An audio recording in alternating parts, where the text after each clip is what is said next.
All right, thanks, Trish. Let's talk more about the markets and what investors should be doing during these volatile times. We have a bull and a bear here to weigh in. For the bulls, Adam Bold, founder and CEO of the mutual fund store, and for the bears, Tom Lydon, president of Global Trends Investment. Adam, let me start with you because I want to ask you about these outflows for mutual funds and what you make of them. According to the latest stats in the last week, almost $18 billion came out of mutual funds. Compared to the week before, it was less than $1 billion. Why the huge jump, and what does that tell you about where we are in the cycle?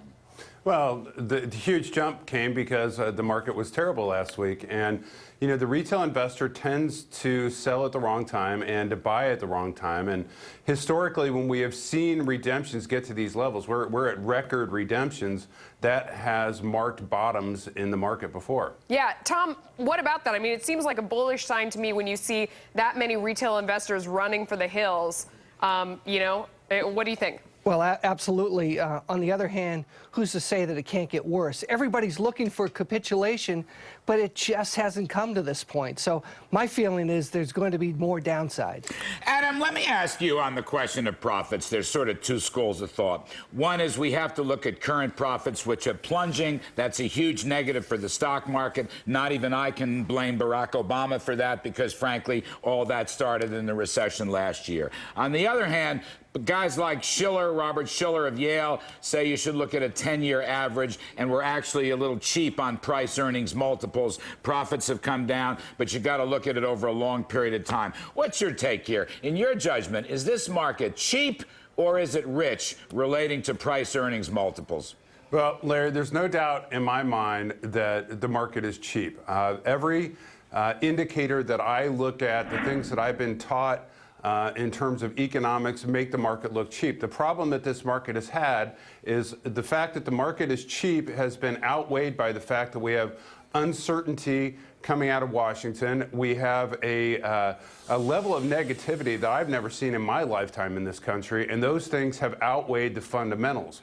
What I do know is that ultimately the fundamentals will win. Now, I don't know whether that happens next week or a month from now or 6 months from now, but eventually the fundamentals of this market will move it higher. Just a question of when. All right, Tom, you heard Adam on that, putting a positive spin, but I want to give you a whack at the issue because, look, profits are the mother's milk of stocks, and no matter how you slice the pie, they've been in a free fall. The fourth quarter was a disaster. The first quarter looks to be equally bad, if not worse. We're looking for a bottom in stocks, but we're also looking for a bottom in profits. What's your take? Well, absolutely. And who's to say things can't get cheaper, Larry? And that's the idea. In 2 weeks, we're going to start to see earnings reports for the first quarter, and they're probably going to be more ugly than people think. However, if you look at certain areas of the market, there are little jewels. And geez, Larry, last week when I was looking at that dry shipping index, I was thinking about you because, boy, you know, that with that stimulus plan in China maybe kicking in, and with copper prices moving up, there may be some areas, and with a couple ETFs, I have a special, like what? In the morning I wake up, I have a special Google alert for the Baltic Dry Index because I'm trying to glom on something positive.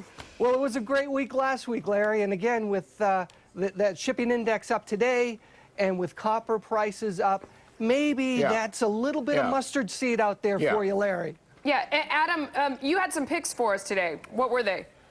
The Luma Sales Bond Fund, are these some of your picks? Yeah, Luma Sales Bond is a fund run by Dan Fuss, and he got absolutely creamed last year, but not because he picked bad bonds, but because of the lack of liquidity. I think there's a great opportunity for double-digit returns in a bond fund. Yeah. Tom, you know, over the weekend I picked up Barron's and it said why we weren't going to go to 5,000, which I immediately cursed because that's like such a jinx. But then, you know, the Wall Street Journal took care of that this morning, saying that it's a bearish possibility. It's only about 25% away. Where do you stand on the 5,000 question? Well, I'll tell you, I was at a Boy Scout camp out this weekend, sitting around talking to a bunch of and they know where the market's going, the Boy Scouts?